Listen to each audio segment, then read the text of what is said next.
की सियासत में राफेल को लेकर एक बार फिर से कैसे हंगामा मचा है, कैसे इस बार बीजेपी ने कांग्रेस पर हमला बोला, इस रिपोर्ट के जरिए देखिए।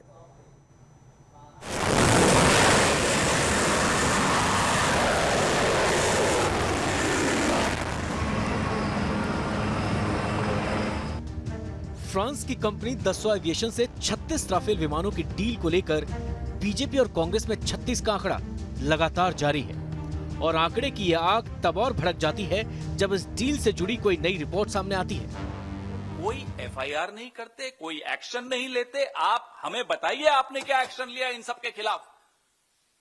किसने ये गोपनीय कागज लीक किए? ये इनका दोहरा चरित्र है।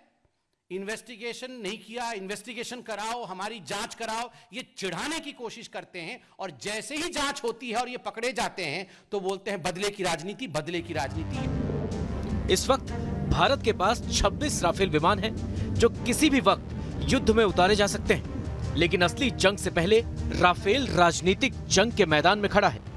कभी बीजेपी बम बरसा रही है तो कभी कांग्रेस कागजाती कारतूस।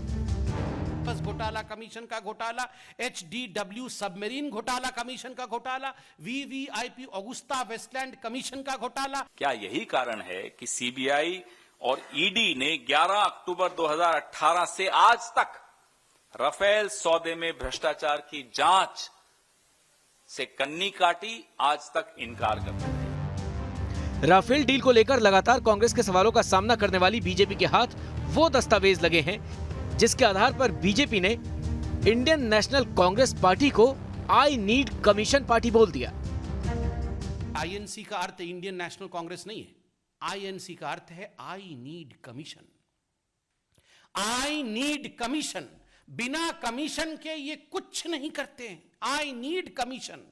सोनिया गांधी कहती है I need commission, Rahul Gandhi कहते हैं I need commission, Priyanka Vadra I need commission, Robert Vadra I need commission.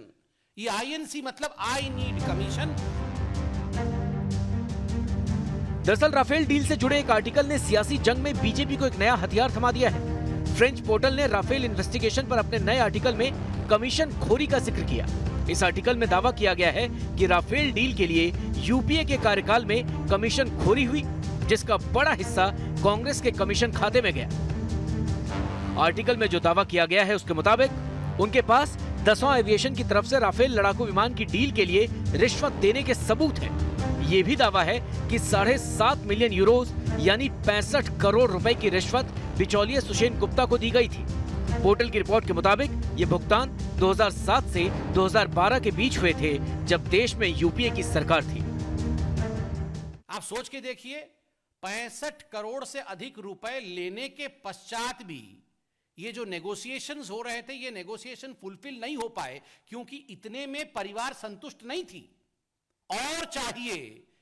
इसी कारण से ये डील मेटेरियलाइज नहीं हो पाया। और धन्यवाद है मोदी जी का, जो हमने गवर्नमेंट टू गवर्नमेंट नेगोशिएशन किए और आज राफेल हिंदुस्तान में आया है।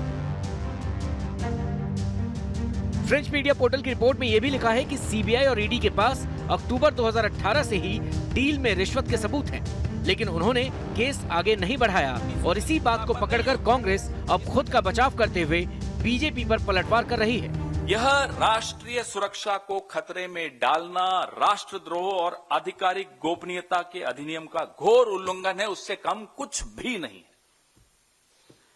ईडी ने घोटाले की जांच के लिए इन सबूतों को आगे क्यों नहीं बढ़ाया, हमारा यह सवाल है।